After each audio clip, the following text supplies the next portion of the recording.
Alright, welcome back. Game should. Oh, it's already popped, nice. Oh, sound. That's fine. Alright, so. Say, we play Lost Coast because it turns out it has death commentary, so yeah, we're gonna check it out. Turn on. Alright. Gotcha. I want to prepare the next game as well, so most definitely started today. Alright. Oh, here we go. Hi, this is Gabe Newell, and welcome to. Sound is good. Hi, this is Gabe Start Newell, over. and welcome to the Lost Coast. In this tour, we're going to be talking about a new graphics technology we've been developing called High Dynamic Range, or HDR. We'll also be giving you some insight into the design and production challenges we faced during the construction of the Lost Coast. First, a quick explanation of the commentary system. To listen to a commentary node, put your crosshair over the floating Can I walk? commentary I can symbol walk. and press your use key. To stop the commentary, put your crosshair over the rotating node and press your use key again. Some commentary nodes may take control of the game for the purpose of showing something to you. In these cases, simply pressing your use key will stop the commentary. Oh, this one here as well. The remains of the ship in front of you were once part of a puzzle we cut out of the Lost Coast. The original design of the puzzle was based on the idea of the player and the fisherman cooperating together to solve something. This was the type of puzzle we'd always wanted to attempt in Half-Life 2. Unfortunately, as development on Lost Coast neared the end, and this puzzle still wasn't finished, we decided to cut it. It's always painful to remove work, so we've tried to evolve a process for making those kinds of decisions. For example, with this puzzle we asked ourselves, is this puzzle actually fun? If not, how much work does it need to be fun? Does this puzzle fit within the purpose of Lost Coast? Would our customers appreciate this puzzle being finished more than they would appreciate, say, soldiers rappelling off the cliffside? In the end, it made more sense to put this problem on the shelf with other interesting ideas and come back to it later. I guess what kind of puzzle, because it doesn't look like this much. Well, it's unfinished, but yeah. That was number 4. Let me listen to number 1. Okay. Just make sure we don't miss any. This one over here too. Sorry. When the art team started to think about a location that would demonstrate the power of HDR, a beach was one of the first choices we made. The visual relationship between the sky, the water, and the rocks is something we could not achieve without HDR. In order for high dynamic range to correctly simulate the light's interaction with the surfaces around you, like these wet rocks, we needed more precise information about the surfaces than we've had in the past. And now going forward, we're modeling textures in 3D packages to ensure that the physical information encoded in the texture allows HDR to correctly bounce light off the surface. We also designed the colors and values of each surface to ensure they will be correct across all exposure levels. Let me take some screenshots while we at it. No, because I don't think I have any. Lost Coast.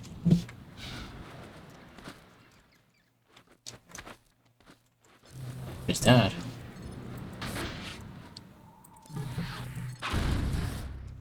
Okay. Alright, this broke. Cool. So we listened to 1, 3, we're missing 2. Which might be this one? With conventional rendering, Oh, seen here on the left, see. if something on the screen is 20% reflective, like the wet sand, then the maximum reflected brightness could only be 20% of the maximum brightness of your monitor. HDR's more accurate simulation of light ensures that the sun's reflection on this wet sand appears as it would in the real world, which could potentially use 100% of the maximum monitor brightness. HDR uses bloom to simulate light that is beyond 100% of a monitor's maximum brightness. That's pretty cool.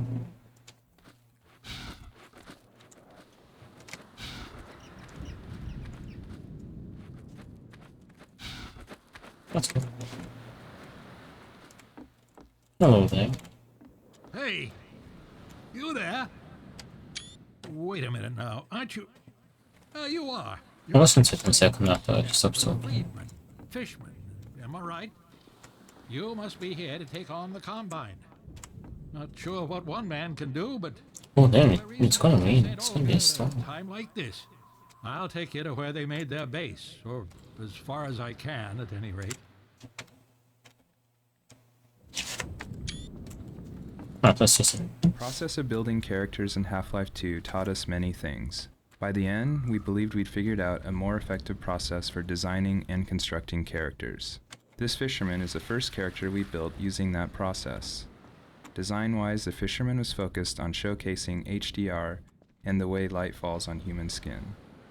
The highlights on his forehead and nose are good examples of specularity on human skin. You can see how the wrinkles on his cheeks and around his eyes are an example of how we can use normal maps to add depth. Production-wise, the fisherman was built using a similar process to the rocks you saw on the beach. We model the 3D character at a very high detail, then extract much of the physical information and store it in the textures. Oh, does he stop when I'm listening? Water presents us with a lot of rendering Oh, hi. challenges.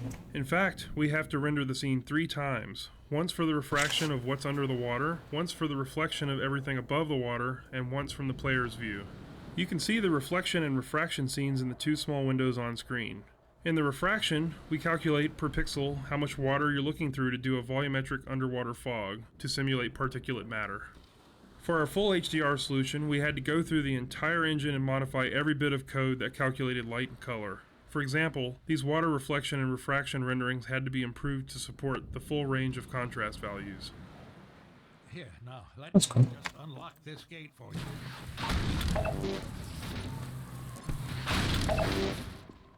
That was number Water presents 6. Okay. So we've listened to all up to 6. The process Yep. Everything up to 6. Got the key right here. There we go. Your spirit's mine now. Get along now, laddie. Destroy that gun and no dawdling. Oh, darling.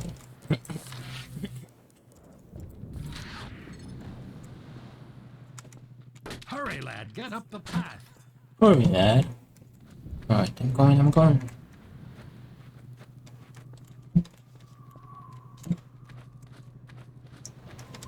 We're at 6 out of 14.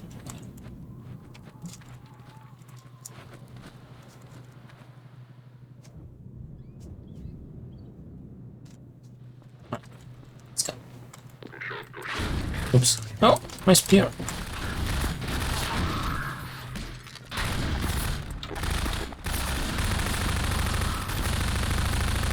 That's kind of loud for me. That's shooting. It's not there.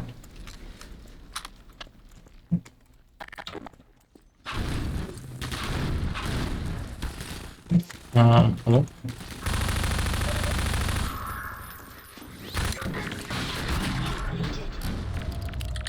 Oh boy. Oh boy.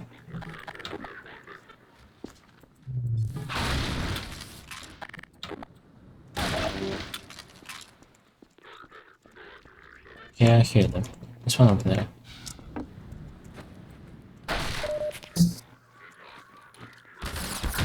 The area you're currently entering is called the Cliffside Arena. Wait. The area you're currently entering is called the Cliffside Arena. We were particularly happy with the vertical cliffside in Half-Life 1 and regretted that we didn't iterate further on that concept in Half-Life 2. Vertical space allows us to force the player to deal with threats from above and below. We find that players focus their view on the direction they're traveling, so by using a cliffside and having the player ascend it, we ensure that the player will look up and be prepared for enemies. If the player's path was to move past the bottom of the cliffside, it would be unlikely he would notice soldiers rappelling down from above. And dying from unknown threats never feels fair and certainly isn't fun. Oh yeah, there were like a bunch in Half-Life 1. I was waiting for that. We popped this and they stopped shooting.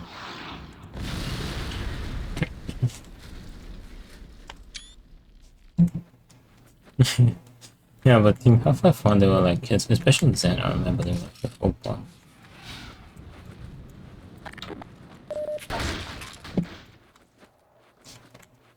No, we don't celebrate this, no.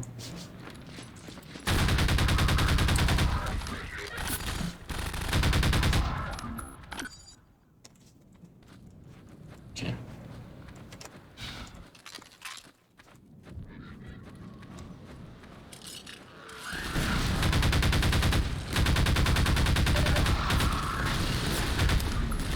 Wait, I'm reloading.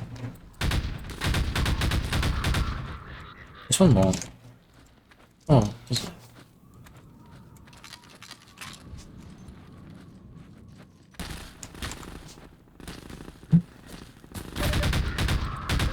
Ammunition depleted. Ammunition depleted.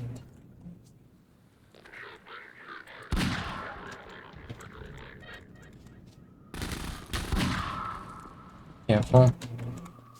Alright, no commentary there, just making sure. I think we were at 7 out of 14. Make it 8. One of the features of our HDR solution is dynamic tone mapping. The easiest way to think about dynamic tone mapping is that it's a method of simulating the way the human eye reacts to light. In the real world, you've probably walked into a dark room and noticed your eye adjusting to the darkness, letting you see better after some time. Or you've walked out into a bright day and been blinded by the sun, only to have your eye adjust and allow you to see normally. Your iris is adjusting itself in response to the amount of light hitting your eye. Dynamic tone mapping simulates this by automatically adjusting the exposure of the scene to mimic the behavior of your iris. You can see this as the view moves from the dark tunnel to the bright sun and back again. Here, you can see the way we calculate the amount of light hitting the player's eyes. We'd take a snapshot of the scene, measure the brightness levels, and then use that to adjust exposure.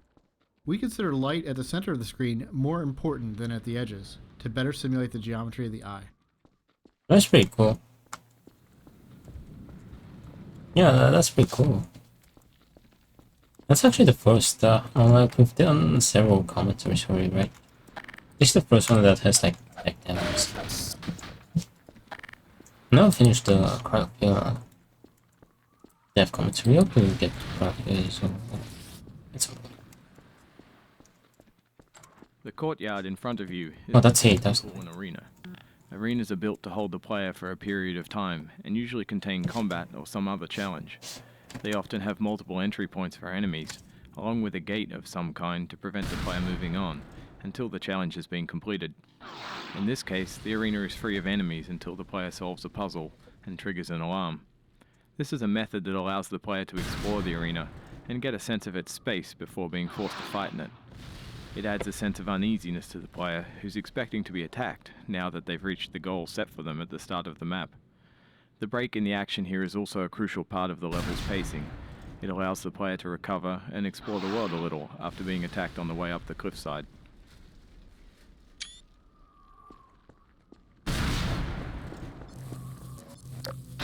Let's explore just to make sure that we don't miss any. There was one over there. We'll check out. First, let's make sure there's nothing else.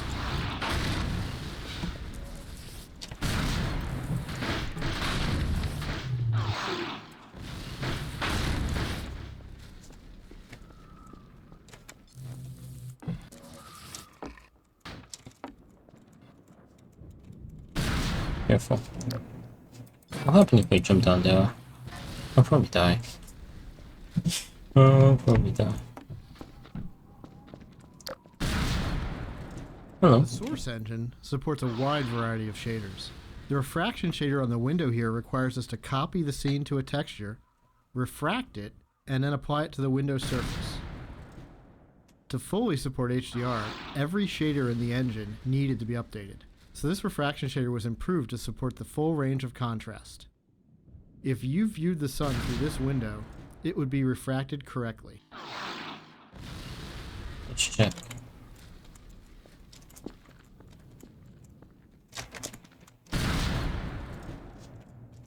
That is pretty cool, and these are like small details, you won't really notice. You probably notice if they're not there, but yeah, you won't really notice them.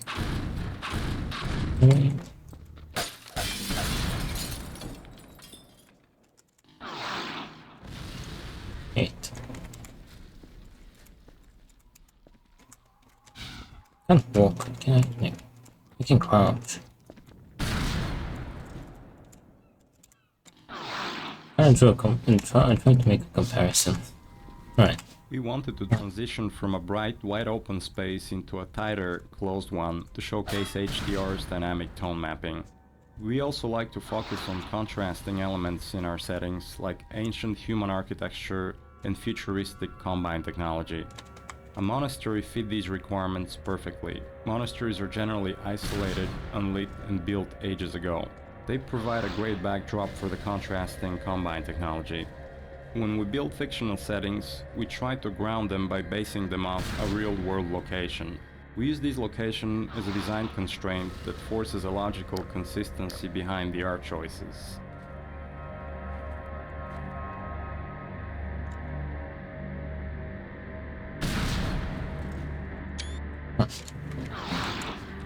Churches are great dramatic spaces. They're often lit naturally with extremes of darkness and brightness, which makes them a great showcase for HDR. Gothic churches are the sober monochromatic spaces that you've seen in almost every horror movie or game. Byzantine churches, on the other hand, are very colorful and have a large variety of materials. We wanted that color and material variety to show off our HDR reflections. There's another one. Yeah, there it is. Our games are filled with things we call gates, which are essentially just challenges that the player must overcome to drive the experience forward. We used a puzzle here since the player has been through combat and exploration recently. When we design challenges, we try to ensure that the player's goal and the action required by the player are both fun. It's not hard to create interesting goals for the player, like stopping this machine from shelling the nearby village, but the action required by the player to solve the challenge needs to be fun as well. So instead of something menial, such as hitting an off switch, the player gets to use physics to jam the gun's mechanism and cause it to break. The heck? The heck? No, wait. What? There's like a picture placed over. Technically we should be seeing... we came from this side, right? So technically we should be seeing the beach, the area that was over there. And they placed like a... I think that's the water. You can kind of see that it stops over there. It's like they've placed a picture in front, most likely to stimulate. Oh, I can't get out. Hi. Oh.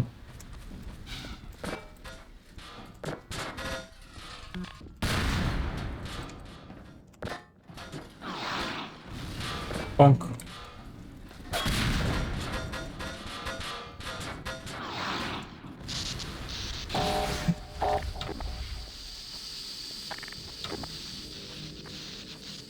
Bonk. Oh, hi.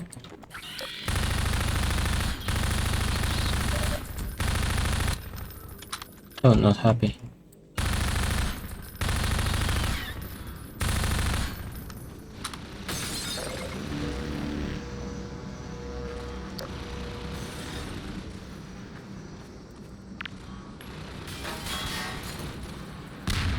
Oh. I thought they were coming down.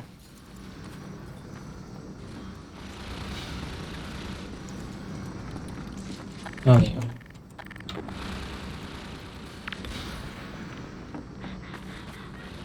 Alright, don't have the best timing.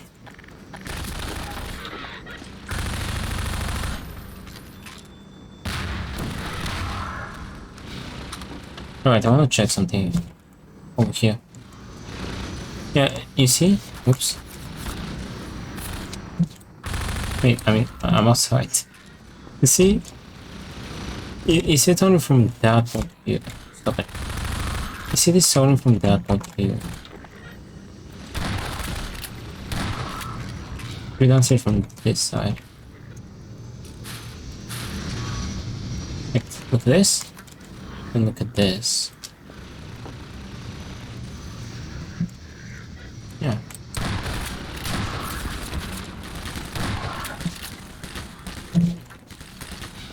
Is that the helicopter?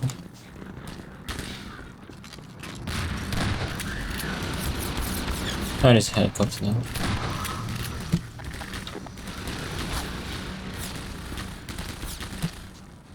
Don't shoot me.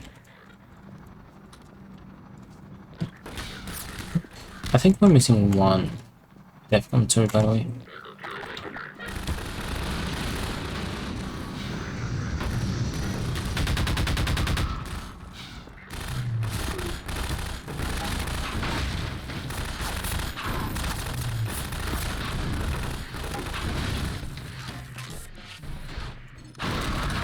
There we go.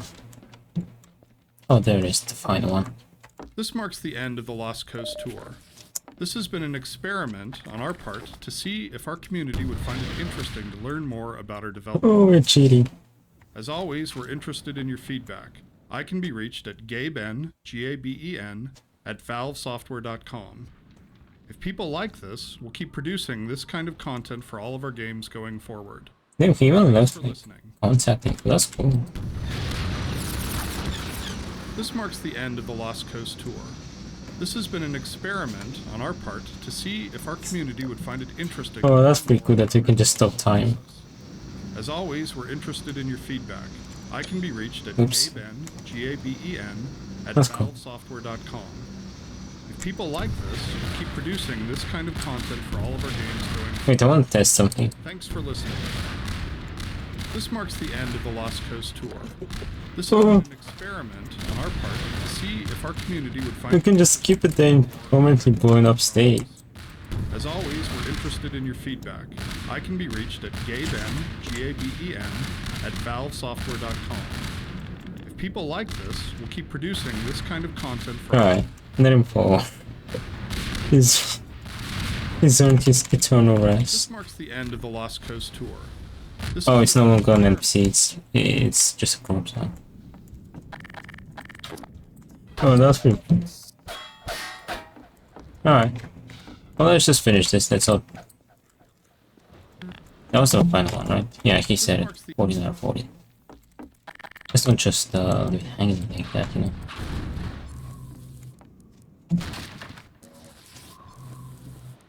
Ooh, I hear thunders. Oh, I want to take like a final screenshot.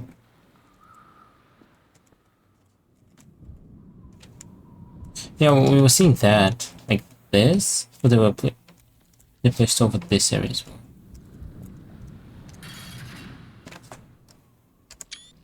Alright, took a bunch of screenshots as well. That's good. Ooh, can I break this? Oh! Oh!